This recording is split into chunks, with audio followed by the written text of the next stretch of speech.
6월 10일 수요 영상 예배를 하나님 앞에 올려드리겠습니다. 우리 함께 신앙 고백하시겠습니다.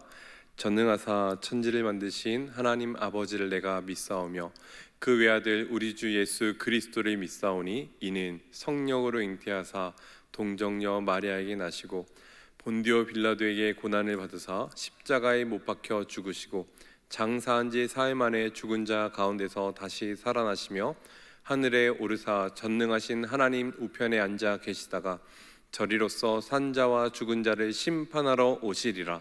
성령을 믿사오며 거룩한 공회와 성도가 서로 교통하는 것과 죄를 사하여 주시는 것과 몸이 다시 사는 것과 영원히 사는 것을 믿사옵나이다.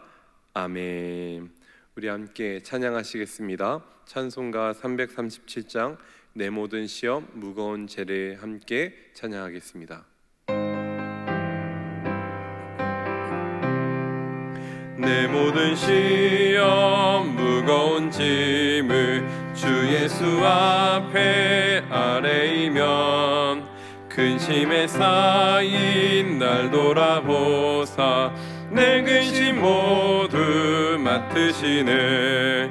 무거운 짐을 나 홀로 지고 견디다 못해 쓰러질 때 불쌍히 여겨 구원의 주님 은혜의 주님 오직 예수. 내 모든 괴로움 닥치는 환난 주 예수 앞에 아뢰이며 주께서 친히 날 구해 주사 넓으신 사랑 베푸시네.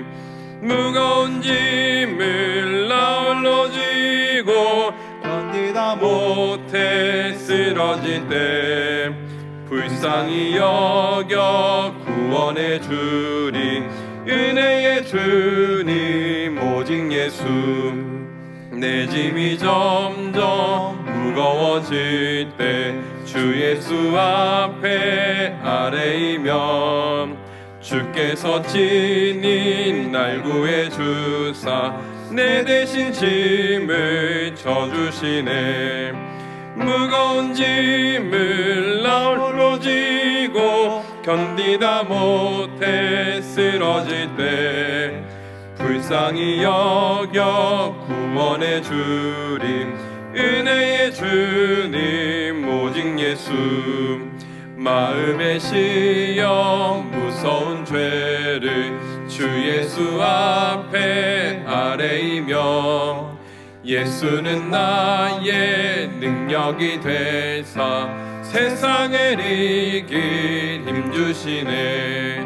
무거운 짐을 나 홀로 지고 견디다 못해 쓰러질 때 불쌍히 여겨 구원의 주님 은혜의 주님 오직 예수.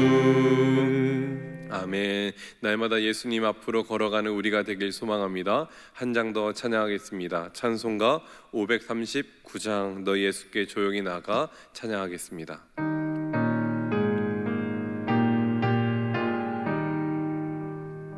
너 예수께 조용히 나가 내 모든 짐 내려놓고 주 십자가 사랑을 믿어 죄 사함을 너 받으라. 주 예수께 조용히 나가 내 마음을 쏟아놓으라. 늘은 미리 보시는 주님 그 은혜를 베푸시리. 주 예수의 은혜를 입어 내 슬픔이 없어지리. 내 이웃을 늘 사랑하여 너 받은 것 거저주라. 주 예수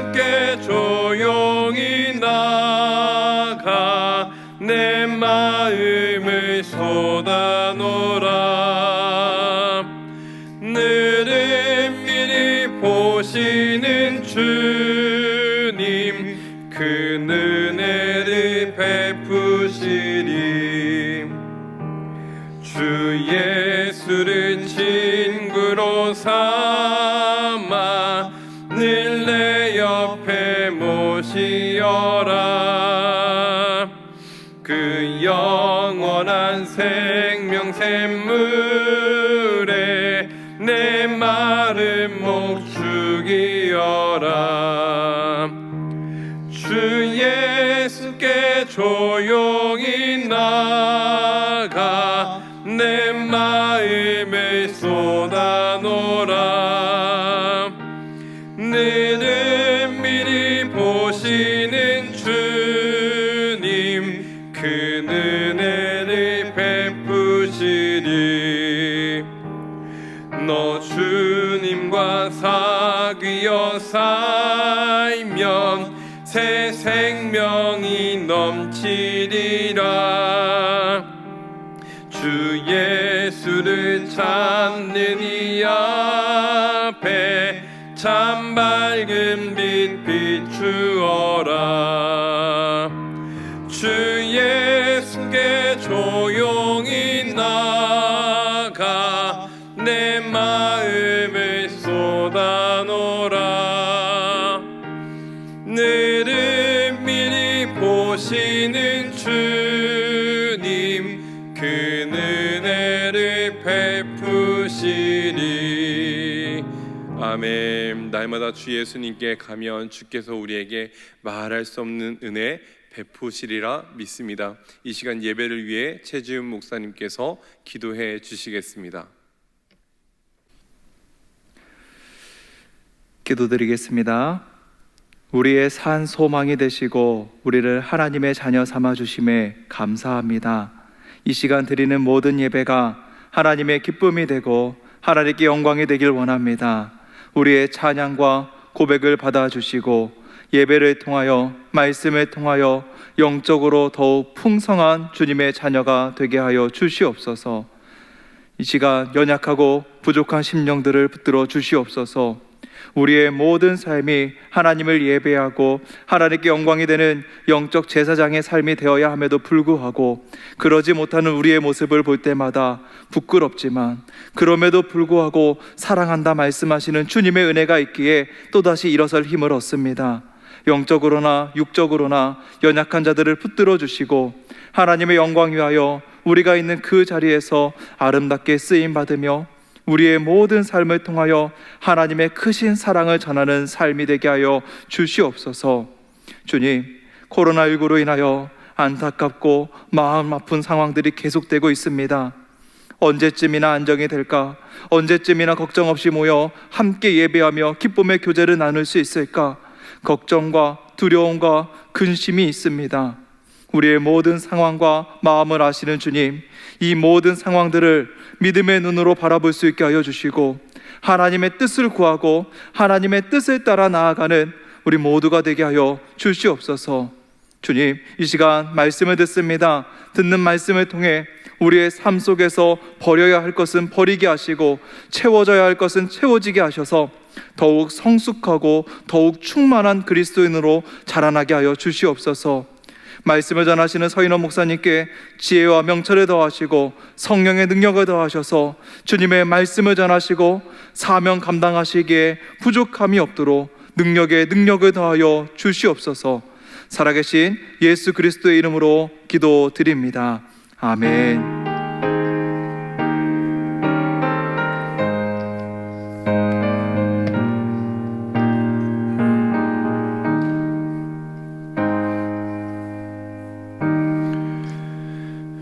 기도 감사합니다. 하나님 말씀 받겠습니다. 이 복된 시간 우리에게 주시는 하나님 말씀은 욥기 21장 1절로 16절 말씀입니다. 욥기 21장 1절로 16절 말씀, 구약 성경 781면에 있습니다. 어찌하여 라는 제목으로 함께 하나님 말씀 받겠습니다. 제가 읽겠습니다. 욥이 대답하여 이르되 너희는 내 말을 자세히 들으라. 이것이 너희의 위로가 될 것이니라. 나를 용납하여 말하게 하라. 내가 말한 후에 너희가 조롱할지니라. 나의 원망이 사람을 향하여 하는 것이냐? 내 마음이 어찌 조급하지 아니하겠느냐? 너희가 나를 보면 놀라리라. 손으로 입을 가리리라. 내가 기억하기만 하여도 불안하고 두려움이 몸을 잡는구나. 어찌하여 악인이 생존하고 장수하며 세력이 강하냐? 그들의 후손이 앞에서 그들과 함께 굳게 서고 자손이 그들의 목전에서 그러하구나. 그들의 집이 평안하여 두려움이 없고 하나님의 매가 그들 위에 임하지 아니하며 그들의 수소는 새끼를 베고 그들의 암소는 낙태하는 일이 없이 새끼를 낳는구나. 그들은 아이들을 양떼같이 내보내고 그들의 자녀들은 춤추는구나. 그들은 소고와 수금으로 노래하고 피리 불어 즐기며 그들의 날을 행복하게 지내다가 잠깐 사이에 수월에 내려가느니라. 그러할지라도 그들은 하나님께 말하기를 우리를 떠나소서. 우리가 주의 도리 알기를 바라지 아니하나이다. 전능자가 누구이기에 우리가 섬기며 우리가 그에게 기도한데 무슨 소용이 있으랴 하는구나. 그러나 그들의 행복이 그들의 손 안에 있지 아니하니 악인의 계획은 나에게서 멀구나. 아멘. 사랑합니다. 귀하고 복된 수요일 저녁 이렇게 하나님 말씀 우리 함께 봤습니다. 이 말씀 통해서 우리의 생각이 깨어지고 하나님의 자녀로 백성으로 또 한 걸음 더 나아가는 일이 오늘 이 시간에 있었으면 좋겠습니다. 요즘 살다 보면 하루하루 보내다 보면 그리스도인의 삶이 무엇일까 좀 고민하게 되고 더 깊게 생각하게 돼요. 근데 한 가지 더 느끼게 되는 것은 그리스도인의 삶은 결코 평안하지 또 평탄하지 않다라는 것을 느끼게 됩니다. 어쩔 수 없이 그리스도인이 이 땅 가운데서 자꾸 고난 속에 살아가게 되나 봐요. 어려움 속에 악인의 형통을 보며 살아가는 게 그리스도인의 삶이 아닐까 이런 생각을 하게 됩니다. 한편으로는 하나님의 법과 세상의 법이 자꾸 부딪히니 그래서 어쩔 수 없이 고난이 있다, 고통이 있다라고 말하지만 또 다른 어려움이 자꾸 우리에게 찾아오는 것 같습니다. 그러면 성도가 이 땅에 발을 붙이고 살아가는데 우리의 삶에 찾아오는 이 고통, 또 우리의 삶에 찾아오는 이 악인의 형통들 어떻게 바라봐야 할까?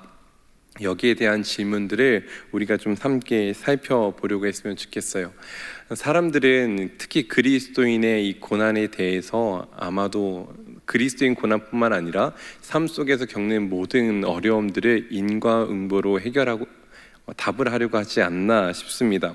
원인과 결과로 삶을 찾아내는 거죠.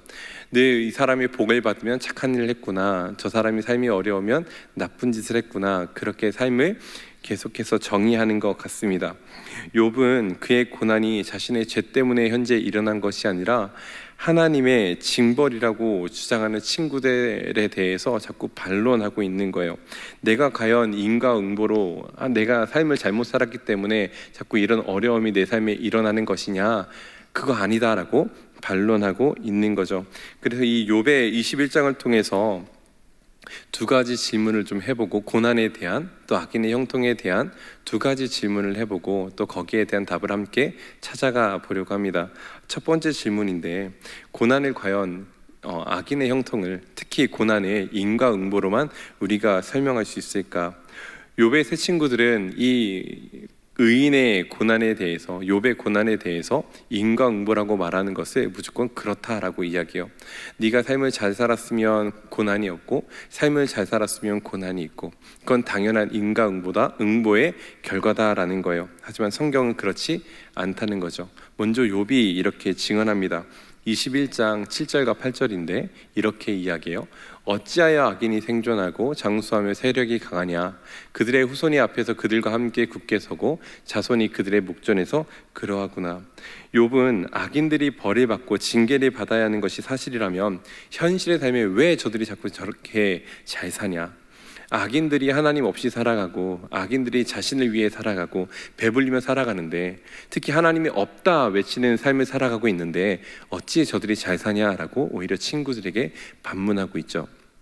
욥은 그 자신의 고난이, 자신의 현재 겪는 어려움이 인과응보가 아니다라고 이야기를 해주는 거예요. 욥만 그러할까? 시편 73편 아삽의 고백에서도 우리는 확인할 수 있는데 73편 2절부터 5절 함께 읽어보겠습니다. 나는 거의 넘어질 뻔하였고 나의 걸음이 미끄러질 뻔하였으나 이는 내가 악인의 형통함을 보고 오만한 자를 질투하였음이로다. 그들은 죽을 때에도 고통이 없고 그 힘이 강건하며 사람들이 닿는 고난이 그들에게는 없고 사람들이 당하는 재앙도 그들에게는 없나니라고 이야기해요. 이 아삽뿐만 아니라 하박국도 이렇게 이야기합니다. 제가 읽을게요. 주께서는 눈이 정결하심으로 악을 참아 보지 못하시며 패역을 참아 보지 못하시거늘 어찌하여 거짓된 자들의 방관하시며 악인이 자기보다 의로운 사람을 삼키는데도 잠잠하시나이까. 아멘. 이 세 사람 모두 욥도 또 아삽도 또 하박국도 모두 하나님께 악인들이 의인보다 더 형통하며 살아가는 것에 대해서 하소연하고 있어요. 하나님, 왜 악인들이 잘 살아야 되죠? 왜 이렇게 하나님의 백성인 우리는 이렇게 어려움을 겪어야 하죠? 라고 자꾸 반문하고 있는 거예요. 다시 말하면 오늘의 질문, 다시 말하면 고난은 절대로 인과 응보가 아니다. 원인과 결과에 따라서 삶을 재단할 수 없다라는 것을 보여줘요. 이건 우리가 너무 잘 알고 있는 사실이기도 합니다. 악인이라고 벌받고 의인이라고 무조건 잘 사는 게 아니라는 거예요. 근데 참 아이러니한 것은 무엇이냐면 악인들이 너무 형통한 거죠. 우리는 그들의 형통함을, 그들의 삶의 잘 삶을 우리는 설명할 길이 없습니다. 근데 다시 생각하면 참 억울하지 않습니까? 하나님 없다 하며 살아가는데, 하나님 없이 자기가 신이 되어서 그렇게 힘있게 살아가는데 왜 그렇게 잘 살아야 되냐고요. 또 우리는요, 하나님 의지하고 정직하고 겸손하게 이 땅 가운데서 어떻게 해서든 하나님 말씀 가지고 살려고 몸부림치는데 우리가 더 형통해야 되고 우리가 더 잘 살아야 되는 거 아닐까, 이런 어려움도 억울함도 가질 것 같아요. 그런데 성경이 우리에게 말하는 것은 자꾸 이 세상을 바라보는 시각을, 누군가는 잘 살고 누군가는 못 살고, 누군가는 악인은 자꾸 못 살아야 되는데 형통하고, 그래서 그것이 부럽다라는 시각을 가진 것에 대해서 그건 잘못된 거다라고 말한다라는 거예요. 어쩌면 우리가 바른 신앙의 시각을 갖지 못하기 때문에 남의 형통함, 특별히 악인의 형통함을 보고 더 부러워하며 살아가는 것이 아닐까. 우리가 어쩌면 이 땅을 자꾸 악인들의 형통함, 또 누군가의 잘 사는 것을 보면서 그것을 부러워하는 태도는 어쩌면 우리의 시각이 이 땅에 머물러 있기 때문에 더 부러워하는 것은 아닐까라는 생각을 해보게 됩니다. 우리 성도님 잘 아시는 것처럼 우리의 삶은 이 땅에서의 삶이 전부가 아닙니다. 이 땅에서만 발을 붙이고 살아가는 것이 아니라 우리는 영원을 사는 존재다라는 거예요. 하나님께서 오늘 본문을 통해서 우리에게 주시고자 하시는 메시지는 단지 고난은 인과관계로 설명할 수 없기 때문에, 그래서 이 어려운 삶, 우리에게 주어지는 힘든 삶, 그래서 이거는 납득할 수 없기 때문에 순응하고 그냥 체념하며 살아야 된다라는 것을 말씀하시는 것이 아니라, 성숙한 신자라면 세상 소망하고 또 붙잡고 현실에 매여 거기에 앉아있는 삶이 아니라 그 위에 계신 하나님 소망하며 바라보며 붙잡고 살아가야 됨을 가르쳐 주는 거예요. 이 한정돼 있는 세상 속에 그것이 전부가 아님을 알고 그 위에 계신 영원한 하나님 나라와 그것을 다스리시는, 이 세상을 다스리시는 하나님 붙잡고 살아가야 됨을 말씀해 주시는 거죠. 곧 사라질, 곧 떠날 이 세상 아둥바둥 거리는 것이 아니라 영원한 것 더 바라보라는 거예요. 그래서 우리 얼마 전에 하박국의 노래 우리가 함께 살펴보지 않았습니까? 하박국 3장 18절에 하박국이 이렇게 고백해요. 나는 여호와로 말미암아 즐거워하며 나의 구원의 하나님으로 말미암아 기뻐하리라. 내게 아무것 없지만 이 세상에 악인들이 형통하고 이 세상에 내가 마치 하나님이 없는 것처럼 살아가는 삶 속에 있을지라도 하나님이 나의 도움이신 줄 알아. 나는 하나님만 붙잡고 살아가겠습니다 라고 그가 고백하는 거죠. 그래서 사도 바울이 우리에게 또 이렇게 우리의 정체성을 또 가르쳐 주기도 해요. 우리의 시민권은 하늘에 있는지라. 빌립보 성도들에게 그들의 정체성을 가르쳐 주는 거잖아요. 빌립보 성도들 뿐이겠습니까? 우리도 모두 우리가 그와 같은 자들 아닙니까? 주 안에서 하늘의 시민권을 가진 자로 이 땅 가운데 발을 붙이고 살아가는 자들 아니겠냐라는 거예요. 주 안에서 살아가는 우리 일산교회 모든 성도님, 이 땅이 비록 힘들고 어렵고 고통스럽지만, 그래서 나보다 더 잘 살고 심지어 하나님을 모른다 살아가는 자들이 더 형통하는 것을 보지만, 그거 바라보며 부러워하고, 그거 바라보며 배 아파하고, 그거 바라보며 왜 하나님 저렇습니까? 라고 원망하는 것이 아니라 오히려 우리의 눈을 들어 하나님 바라보고 하나님 붙잡고 살아가는 이 신앙의 태도가 회복되었으면 좋겠습니다. 두 번째 질문인데, 그렇다면 의인에게 고난은 과연 어떤 의미가 있을까? 이 내용 한 번만 질문해 보려고 해요. 어떤 의미가 있을까요? 과연 우리는 이 땅에서 고난이라는 것을 경험하고 살아가는데 그것이 우리에게 어떤 의미가 있을까? 욥은 친구들과 대화 속에서 그의 고난은 오직 하나님께 속해 있음을 이야기해요. 하나님만 아신다라는 거예요. 근데 여러분, 다시 한번 생각해 볼까요? 고난이라는 것을 단지 하나님의 뜻입니다 라고 말하고 끝낼 문제일까? 시편 119편 67절과 68절에 보면 이렇게 말씀하고 있습니다.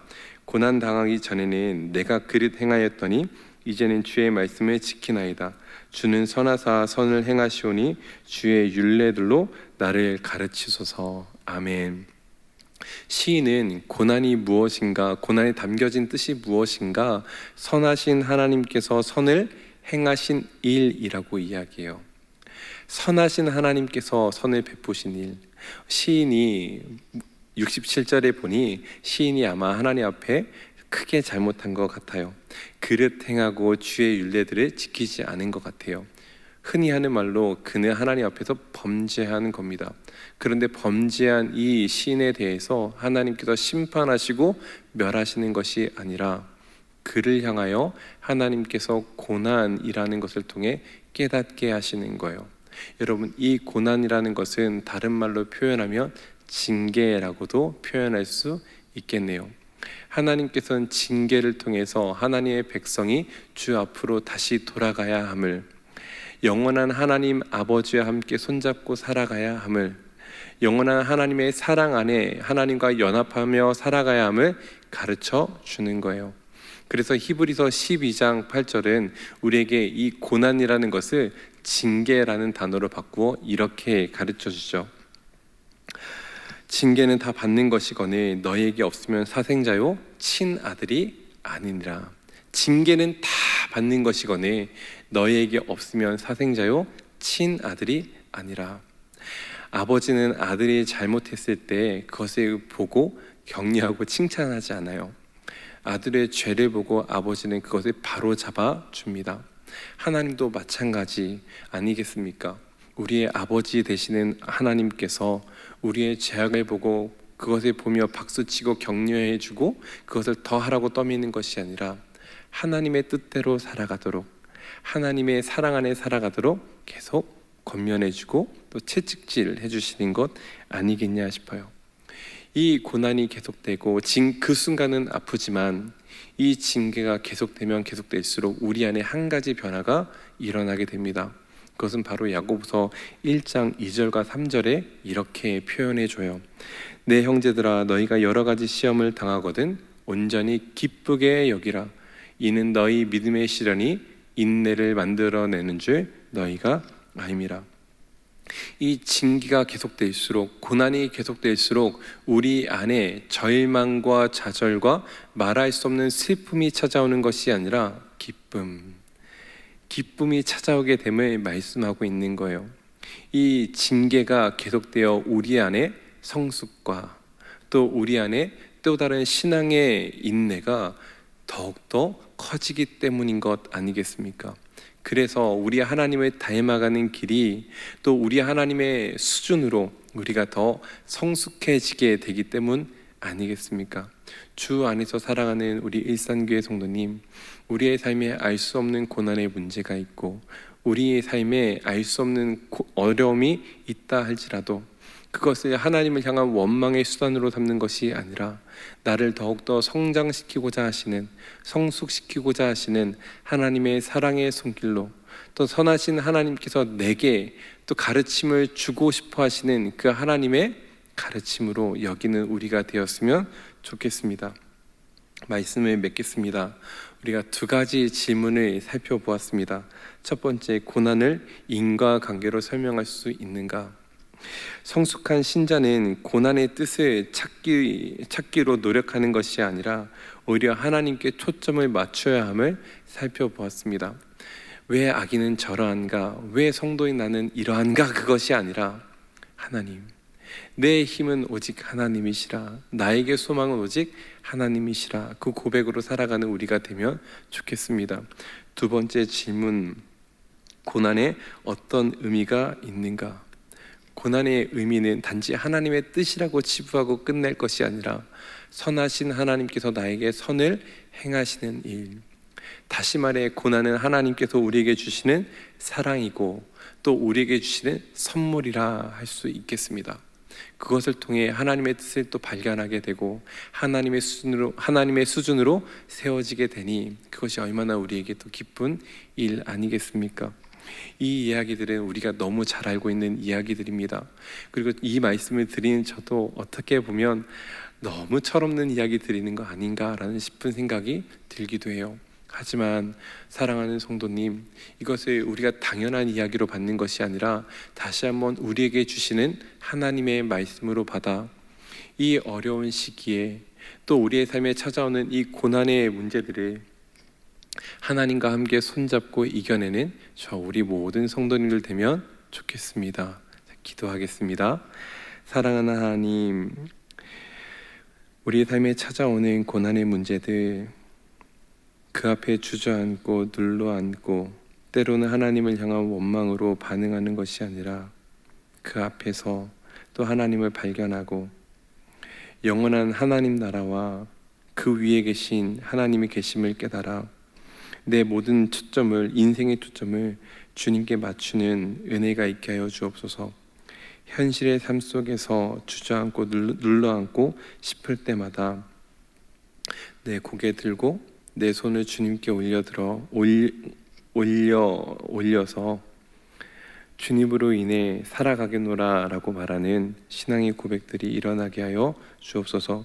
또한 이 고난 속에서 단지 하나님의 뜻이라고 치부하고 마는 것이 아니라 선하신 하나님께서 나를 붙잡고 계시고 말할 수 없이 사랑이 많으신 하나님께서 나에게 관심을 갖고 계시며 그래서 나를 일으키고자 하시는 그 주님의 뜻을 다시 한번 발견하는 우리가 되게 하여 주옵소서. 하루하루 두려움 속에 살아가지 아니하도록 또 의심 속에 살아가지 아니하도록 우리의 마음과 우리의 믿음을 굳건하게 잡아 주시옵소서. 주 예수 그리스도의 은혜와 하나님 아버지의 한없는 사랑하심과 성령 하나님의 교통하심이 이 자리에 함께한 모든 주의 자녀들 위에 함께 걸어갈, 주님 손 잡고 함께 걸어갈 모든 삶 위에 이제로부터 영원까지 함께 있을지어다. 아멘.